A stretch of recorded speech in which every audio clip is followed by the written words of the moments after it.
Howdy fellas, today we're going to be doing a bit of a different video as denoted by the screen you are currently seeing. I'm going to try and go in depth on the perks being used in this video and break down what you will see in the gameplay, though the gameplay will be edited down and only show significant portions.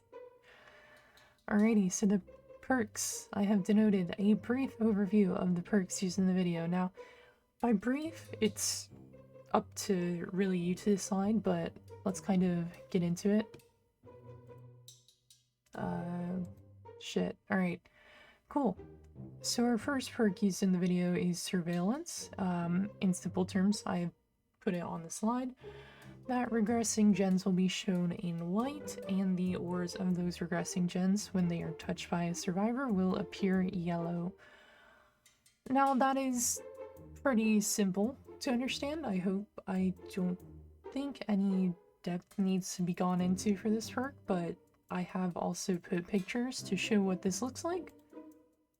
On the left we have the highlighted in white, which is the regressing gen. Ignore the little surge or noise notifier. And on the right we have the highlighted in yellow, which is being worked on by a survivor or stopped from regressing. And a quick kind of like, I don't know, a differentiation, if you will.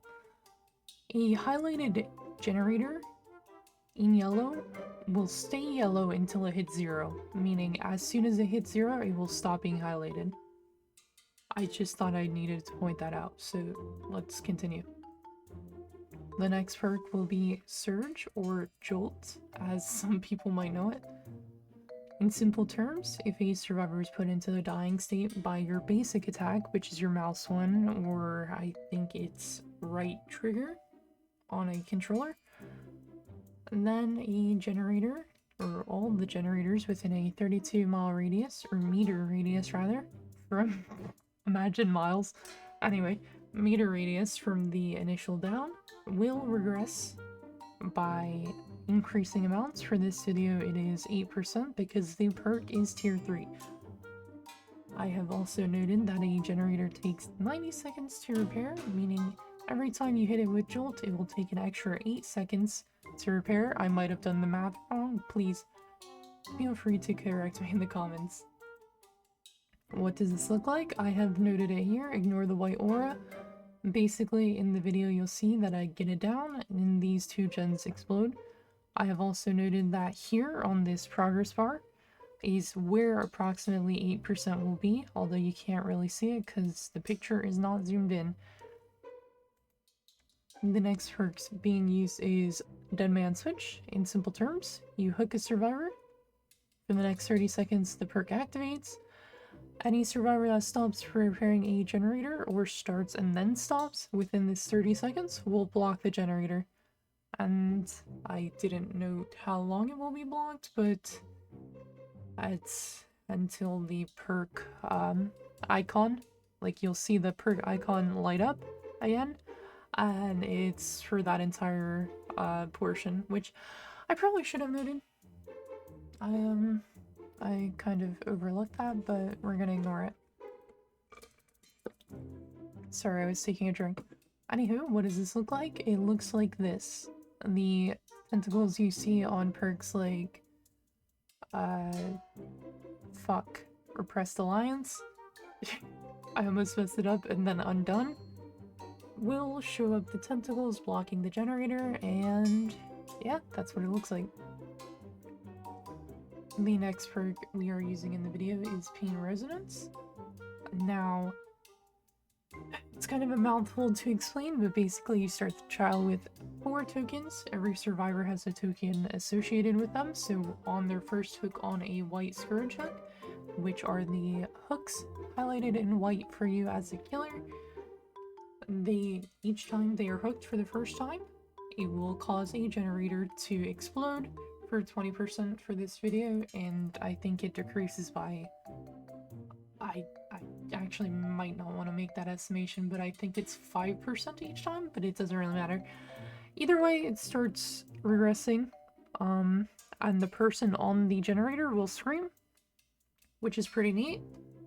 And it also, I forgot to note the synergies of each, but pain resonance works really well with surge, or not surge rather, surveillance and Dead Man Switch, because if the survivor is working on the generator and you pop it, it will proc Dead Man Switch and it will proc surveillance. I mean, hell, I don't know why you'd want to proc surveillance if you have Dead Man Switch up, but if you don't have Dead Man Switch and you do have surveillance, you can see if it is being worked on or not. So anyway, that goes over it for the perks. Thanks for watching my quick little slide presentation, and we'll move swiftly into the video. Alrighty, so our first map was Blood Lodge for this video, and it was kind of hard to cope with. As you'll see in a second, our first downs were relatively fast. The Yun went down almost instantly, and we basically snowballed from there. The Fangs threw, and David gave up as soon as I downed the second girl, so there wasn't much of a match, really. I've sped it up in the video for you guys so you don't have to suffer. The next game should be easier, and I kinda just want to get on to the game overview. So the game 1 statistics were 0 gens complete, as a surprise to no one. 0 gens were blocked, unfortunately. 0 gens were surveyed, and the time surge / pain resonance proc were 4, and we had 2 DCs, which is pretty neat. I mean, it's not every day you get to see that. Unfortunately, it kind of sucks for a video where I'm trying to show the efficiency of a build. So anyway, let's move on. Alrighty, so for game 2, I have loaded into the Raccoon City Police Department West, and I will be explaining the key points that I have outlined in this game. They will be denoted by the cuts to specific parts. The current movement path is just because I figured that survivors would spawn from the furthest from me, and I was right. I just get a grab right off the bat and a free hit, and cut to the Dwight getting caught. I missed the swing because I was a little too greedy. Bait him over, hit him, and boom, you could see the generator get popped by Surge there. Huey gets hit here. This is also going to be another good example of Surge working in a moment. We see 2 generators affected by Surge right there. Also applying surveillance, which highlights them in white, which is super useful for surveying gens as Ghostface, especially with his power. Another quick cut, and we are chasing the Dwight again. I forgot which. Alright, yeah, no, it was the proc on 3 gens for Surge. But basically, the goal of Surge on a indoor map typically is get a hit, get it down near 3 gens, hopefully. It will mark all 3 with surveillance. And if you have any people working on the gens, then watch. It gets blocked with Dead Man Switch as soon as they get off. You hit them. Chase them, hope for a quick down, which I think I do get a quick down. Yeah, I do. Because for some reason, queuing at like 3 in the morning gives you survivors that are pretty boosted. Pick them up here, hook them on a Scourge hook. You're going to see that it says damage gen, I think. Yeah, there you go. That is pain resonance working. I forgot which gen it damaged, but it probably was one of the surveillance ones. And disable here, because quick cut, you see Dead Man Switch on that gen. And I don't remember how quick this down was, but I assume it was pretty fast. And she bolts the window, we get a hit.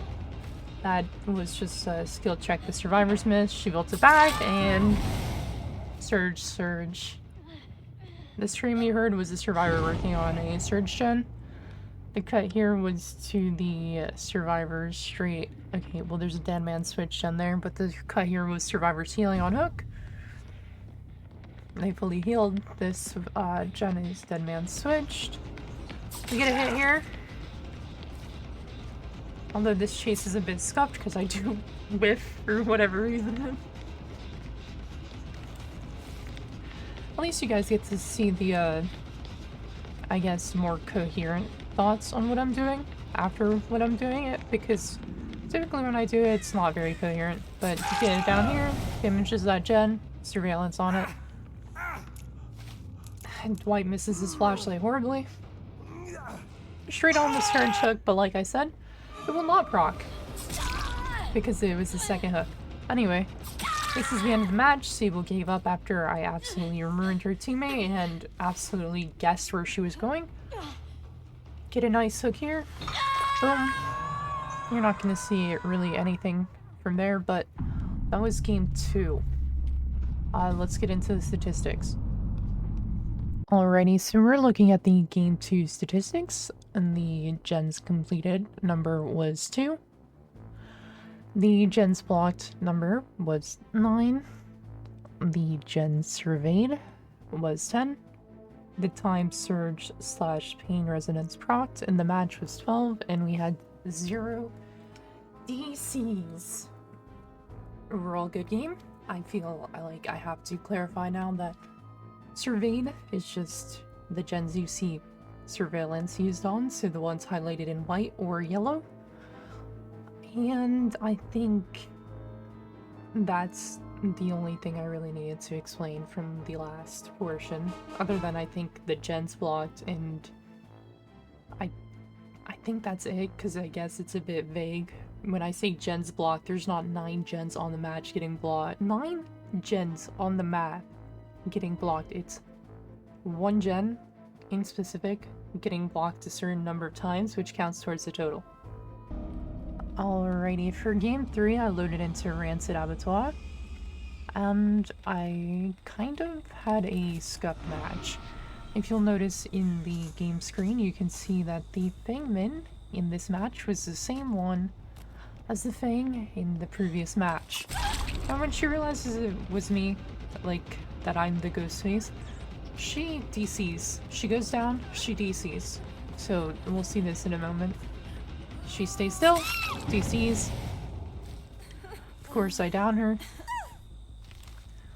And we prop her up on a hook. Easy as. This next cut should be a chase. Yep, chase with Sable. I figure the whole entire match basically went like this. I found someone, found them within like a minute.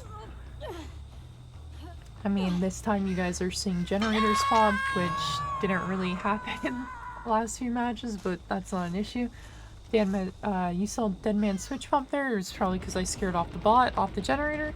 I don't go for the bot because I figured why not just give someone else a chance. We see the other guy get a hit on her, and she books it to Shack.